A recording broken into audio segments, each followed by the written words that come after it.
Estamos aqui de volta com o programa Sinais de Fumaça. A gente prometeu e voltou, né? Voltamos, tá hein? Olha aí, tá vendo? Exatamente, viu? Vocês podem confiar na gente, viu? Só? Aqui nossa flecha é certeira. Exatamente. A gente falou a verdade. Muito isso bom, aí. Se você muito quiser bom. entrar em contato com a gente, você envia sua mensagem pelo chat ou pelo sinaisdefumaça@globomeio.com. Sugestões, você compartilha, se você participa de cerimônias, se você quer saber alguma coisa que a gente pode responder ou trocar ideia, se a gente não souber, a gente vai perguntar por aí também, né? Como dizia um grande amigo meu, ele falou, ó, se eu não sei, são mais um a procurar, né? Então, né? Então, se você quer acessar o nosso blog, www.canalxamânico.blogspot.com, né? Muitos dos assuntos que são falados aqui, outras coisas que não são faladas aqui, estão lá postadas no nosso blog Sinais de Fumaça. É isso aí. E nós estávamos comentando, né, Jô, que no caminho aqui, Sim.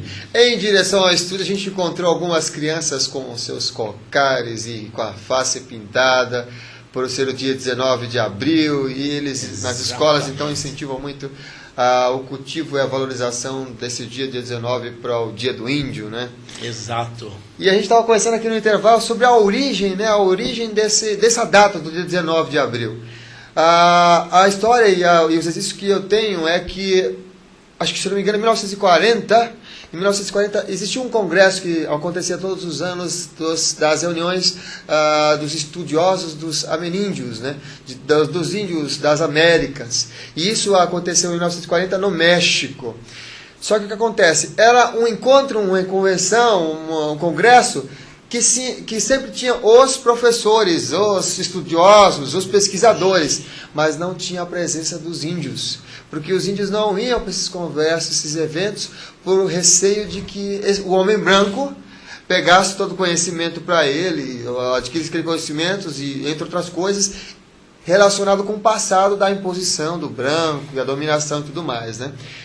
Só que no dia 19, em uma dessas cerimônias, que foi acho que em 1940 mesmo, os índios indígenas os nativos resolveram participar desse congresso.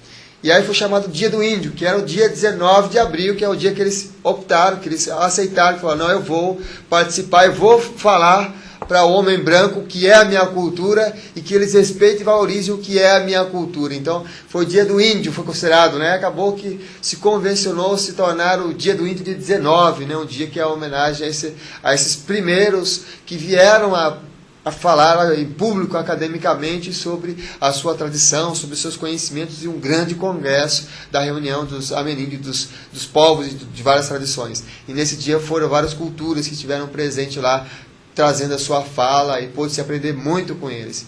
Na verdade, a gente se aprende muito todo o tempo, porque como diz a canção, né, que o Denis estava até cantando aqui no intervalo, todo dia era dia de índio, né? Mas agora ele só tem o dia 19 de abril, né? Uma canção que foi inspirada pelo Jorge Benjor, né? Foi gravada originalmente na época, hoje Baby do Brasil, Baby Consuelo, né? Sim. Aonde ele fala isso, né? Agora ele só tem o dia 19 de abril, mas todo dia era dia de índio, né? Até então. É verdade. Muito legal, né? E uma das coisas que a gente fica pensando em relação a isso, né? Porque se você deixar essa cultura perecer, se você permitir não valorizar essa cultura, o que pode acontecer é que vai ser como registros históricos, né? Você tem que visitar um museu para conhecer a história de um povo, de uma cultura, por não valorizarmos a sabedoria que existe nela. E nosso programa tem essa intenção, né? De valorizar essa cultura ancestral, essa cultura nativa, e observar como ela é importante e interessante no nosso dia a dia, no nosso cotidiano, como essa sabedoria pode nos inspirar em nossas ações cotidianas. Tudo que a gente fala, transmite aqui, é uma assimilação dos conhecimentos nativos com as nossas experiências cotidianas no nosso dia a dia. E faz um grande sentido quando a gente está aberto para essas possibilidades, né? De reflexões, de rituais, de cerimônias, de posturas, né? De visão de mundo que esses povos, essas culturas tinham, né? Felizmente, né? Hoje, assim, a coisa está invertendo, né? A gente percebe isso, tá? Tanto eu quanto Samuel, assim, sabe? Né? Nós sabe? De alguma forma fomos tocados, né, por toda essa cultura, toda essa filosofia, todo esse conhecimento, vamos chamar assim, né? No xamanismo a gente sempre fala assim, olha, você não vai atrás dessas coisas, essas coisas vêm atrás de você, né? Então tem muita gente que quer ir atrás disso, tal, sabe? Fica na sua, porque se isso for para você, isso te pega, né? Aquele negócio que se você sai correndo atrás do conhecimento, e se o conhecimento está atrás de você, você tem que estar parado para ele te pegar, né? Senão ele nunca vai te pegar, tá? E está havendo justamente, sabe, movimento assim, em vários lugares, né? A gente teve oportunidade de conhecer vários lugares, inclusive na América do Norte, tá, onde há o resgate disso, o resgate desse conhecimento, que é uma coisa assim muito rica, uma coisa que nos ensina muito, né? Assim, o elemento branco, ele tem essa coisa do orgulho, né? De querer só eu sei fazer, né? Essa coisa da soberba, né? Assim, daquela empáfia, tudo isso, sabe, né? Mas, sabe, tem muita gente que já está, né, baixando a bola tal, e, sabe, incorporando isso, sabe, à vida, ao conhecimento, e trazendo para mais pessoas, porque são ensinamentos muito ricos, né? Coisas assim, de uma riqueza, de uma sabedoria muito grande, tá? E corroborando com isso que eu estou dizendo, Samuel, né, a presença que a gente teve aqui há 2 semanas atrás, né, dos Cariri Chocó, sabe? Cariri Chocó, né, eles são aqui no Brasil assim, o pessoal que eu acho que é mais ativo nisso de trazer a cultura deles pros não índios, né, pros brancos, vamos chamar assim, tal, né? Então, eles saem lá da terra dele, lá de Alagoas, e estão sempre por aqui. A gente sempre vê, né, ou sempre recebe mensagens onde eles estão fazendo palestras em escola, estão fazendo, sabe, estão dando workshop, estão falando sobre plantas, estão fazendo aqueles torés, né, que são as cerimônias de dança, sabe, né? E assim, tudo para inspiração, tudo para conhecimento, eles querem trazer, é a forma deles de mostrar a cultura, que isso não se perca, não é? Porque é de uma riqueza, de um conhecimento muito grande, né? E que, puxa vida, isso não pode se perder, né? O Cairá, quando esteve aqui, que é o cacique lá, né, da tribo, da parte lá da família dele, dos Cariri Chocó, ele estava falando isso, eu não posso deixar com que isso morra comigo, eu tenho que passar para frente, isso é o que vai trazer a sobrevivência para a minha família, né? Então, sabe, essa divulgação, essa retomada, sabe, né, redescoberta disso, né, que teve um movimento, assim, digamos, chamado neo-xamanismo, né? Que começou com os ensinamentos do Carlos Castanheda, né? Foi um grande, sabe, né, antropólogo, e que redescobriu isso através dos livros dele e tal. Aí ele começou, né, digamos, a interessar muita gente para esse assunto, e hoje é uma coisa assim que, né, várias pessoas estão se beneficiando, né, desse caminho, desses conhecimentos. É verdade, e se você for ver, é um tempo recente, porque começou essa divulgação agora na década de 60, Sim. Pouco tempo e com esse grande antropólogo, grande estudioso que trouxe esse conhecimento junto com Michael Hanner, que é outro também, um dos pilares dessa divulgação dos conhecimentos que eram indígenas, nativos. Isso é uma coisa interessante para se comentar. Em várias tribos eles não gostam de se chamar de índios nem de indígenas, mas que são nativos, ou o nome próprio em cada uma das suas respectivas tradições, né? Que nativo quer dizer que está da sua natureza, nasceu naquela sua terra, naquele seu lugar, na sua casa, na sua morada. E o indígena, em alguns congressos que você participa com eles, eles não gostam de se chamar dessa palavra, né? E esses dois grandes estudiosos, que é o Michael Hanner e o Carlos Castanheda, através dos livros, né, trouxe para o Ocidente, para o homem branco, muitos conhecimentos práticos e até vivenciais que aguçou a curiosidade e a funcionalidade, porque eles foram atrás desses conhecimentos depois. Foram atrás para ver se aquilo ali funcionava mesmo, se era apenas coisa escrita num pedaço de papel. E aí acabou que as pessoas, tendo as experiências, isso foi crescendo, depois com o movimento da nova era, se inseriu muito mais aí no ano 2000, década de 90, 2000, muito mais esses conhecimentos ancestrais nativos, como se fosse um renascimento da ideia de pensar holisticamente, né? E aí acabou que cada vez mais nas cidades grandes tem a presença dos conhecimentos antes resguardados apenas às tradições nativas, agora já tem acesso a outras pessoas no meio urbano, né? No meio urbano. E outra coisa, e o legal é essa migração, vamos chamar assim, essa migração desses próprios índios, pajés, caciques, que vêm das caras na selva de pedra para transmitir os seus conhecimentos e ensinar, transmitir para o homem branco como é que faz esses processos de cura, como é que pode aguçar mais ainda. É o caso, por exemplo, das danças que o Joseph Israel traz para o Ocidente, que traz para o homem branco, que são as danças próprias para isso, né? Das visões, das inspirações que ele teve. Né? Exatamente. E você estava falando, isso é bem recente mesmo, né? O Joseph agora completou, quando em 2007, né, há 3 anos atrás, 25 anos de dança, 20 anos de danças, sabe? Então, hoje essas danças, essas cerimônias do Joseph são feitas no mundo inteiro, né? Mas completou 20 anos, ou seja, não tem 25 anos nisso, tal, né? Então, é lógico, né? Tudo tem um período, tem um momento, né? Na própria profecia dos anciões Hopi, né? O povo Hopi, né? Dizia que esses conhecimentos, e é aquela profecia do povo do arco-íris, né?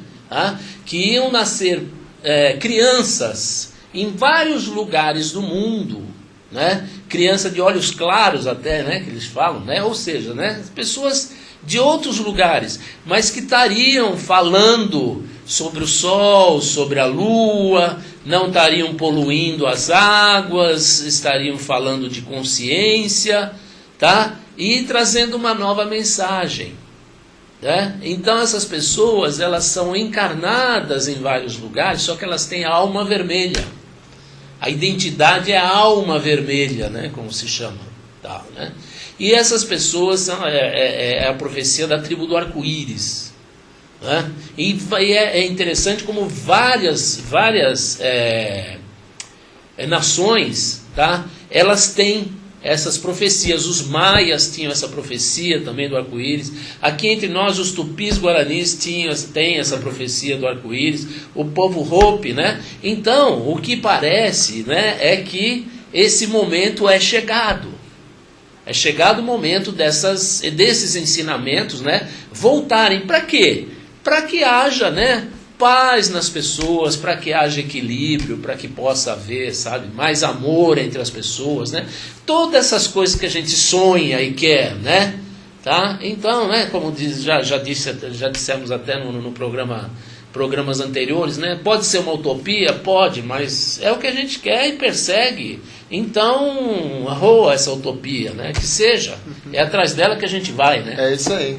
Porque ela tem verdade, em nosso entender tem a verdade, nós estamos protegidos por essa verdade, a verdade que nós sentimos como sendo verdadeiro para a gente, né, para o coração, ou que também expresse uma verdade num coletivo. Né? A gente agora sabe que não somos apenas os únicos, de alguma maneira a gente é pioneiro por ser uma coisa recente, mas não é os únicos que pensam daquela mesma forma. E as nossas palavras, ou nossas sementes, vai despertando e vendo pessoas que pensam da mesma maneira, mesmo não tendo até uma sintonia com os conhecimentos nativos, conhecimentos xamânicos, né?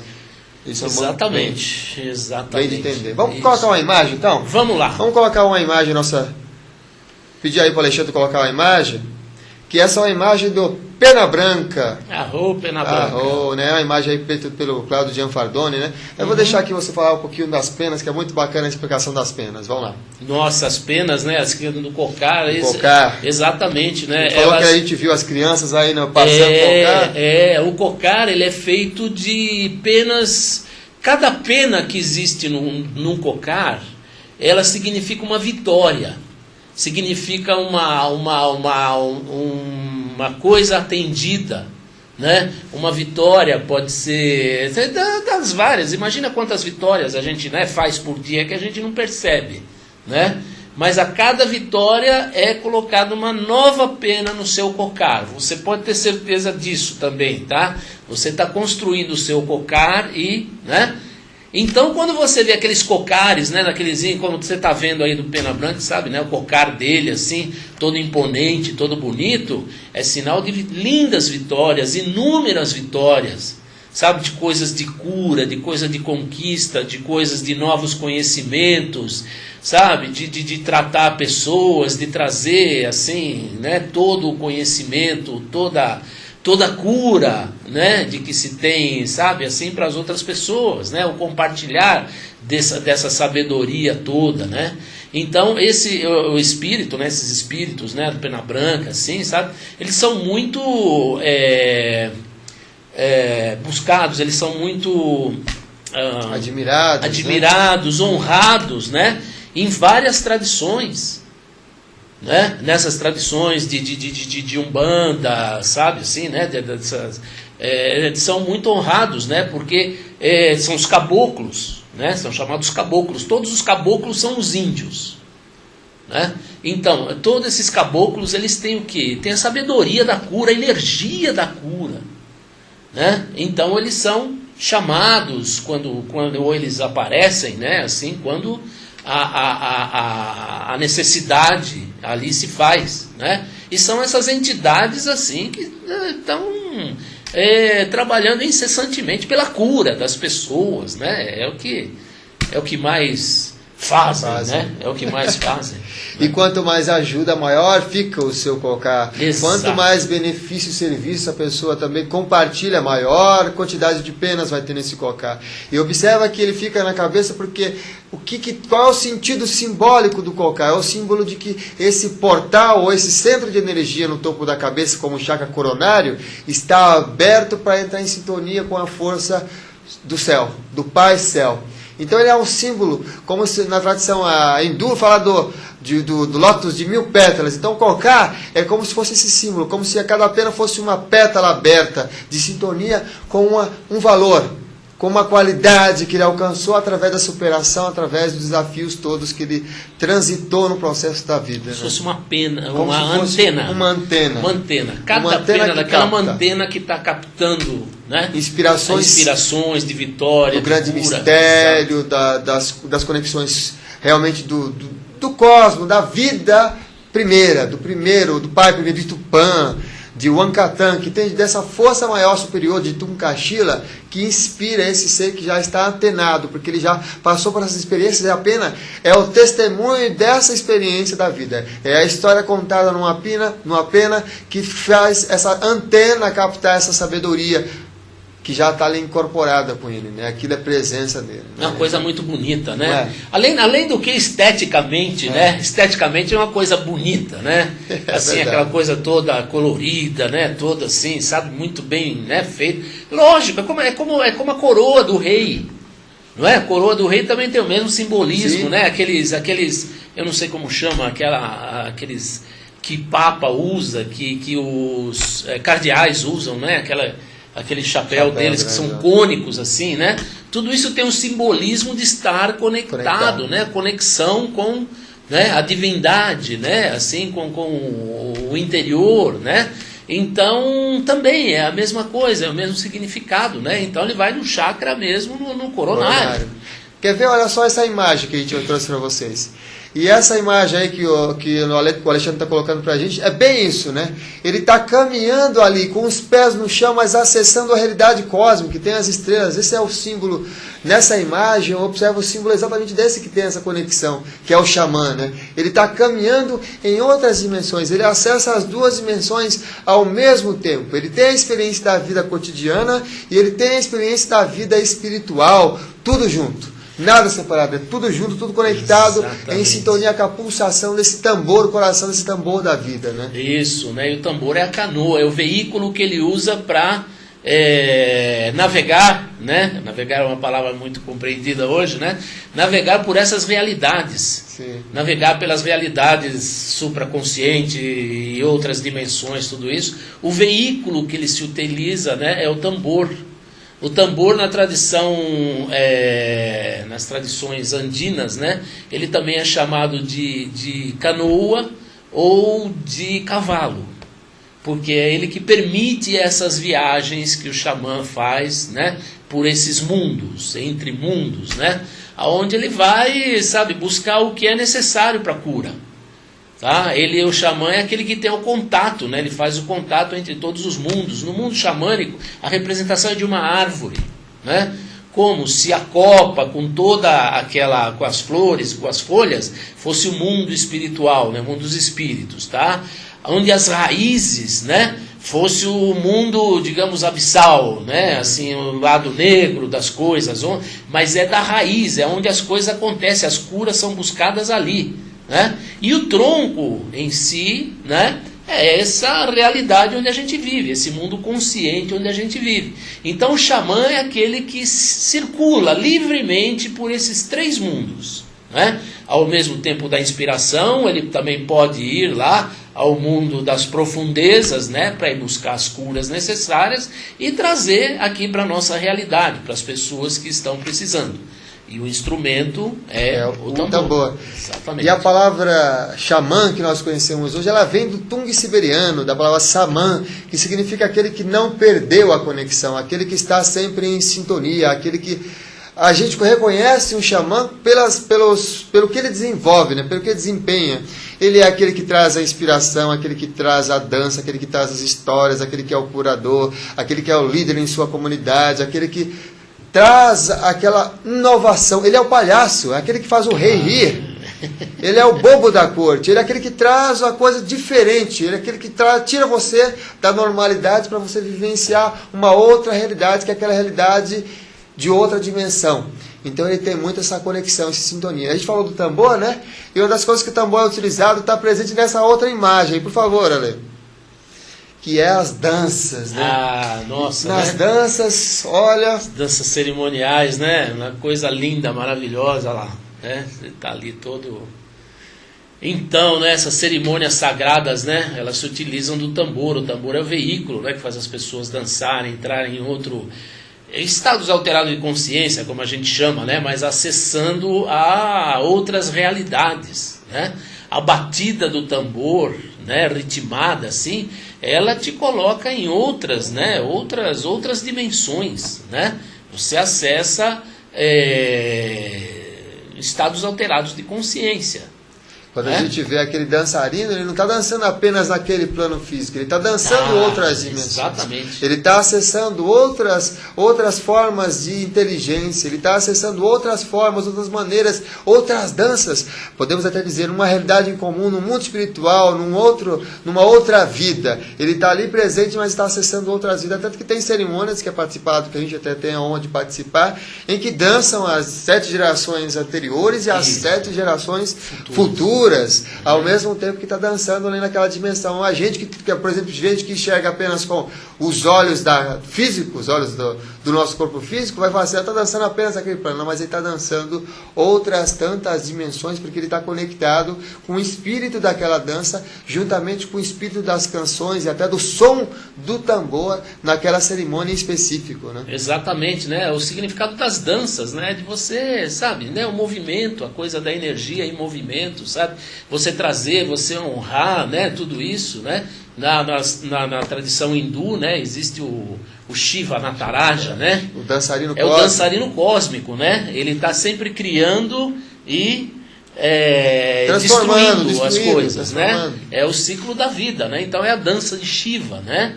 Tá? Então todas as várias cerimônias, né, assim, nativas, né, elas participam com as danças, né, o tambor. Então tudo isso traz essa energia, assim, sabe, pra gente estar, né, conectado, firme com a Mãe Terra. É verdade. Né? E por falar aqui em tambor, eu vou passar aqui o tambor aqui para o Denis. Tem uma última imagem, passa a imagem aí, essa última imagem, que aí dá tempo de passar aqui o tambor para o Denis. Olha aí, que é a imagem dos índios aqui, uma fotografia, uma imagem dos índios aqui hoje, como se pode se notar, né? Quase todas as tradições utilizam de cocar em diversas tribos aí, várias etnias, né? Puxa, que a gente falou. E o Denis vai, não é, hoje, como a gente falou, isso, da lua cheia, dessa coisa toda. Todo dia do índio também, todo né? Todo dia do índio. Isso. Então, para encerrar aqui o nosso programa, que a gente já recebeu o sinal aqui, essa mensagem que veio esse mês do Joseph, aparece ele assim, trazendo uma mensagem, né? Num canto, tá? Então eu vou cantar a mesma canção que ele trouxe, tá? que é a canção da lua, mesmo que a gente está na lua cheia, e isso é para trazer para a gente as energias cósmicas, né? Para que a gente possa plantar sementes de amor nesse momento conturbado, né? Pelo que está passando a Terra, tá? Então, vamos lá.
Tenham todos ótimos feriados, ótimas cerimônias para vocês e nos vemos na próxima terça-feira.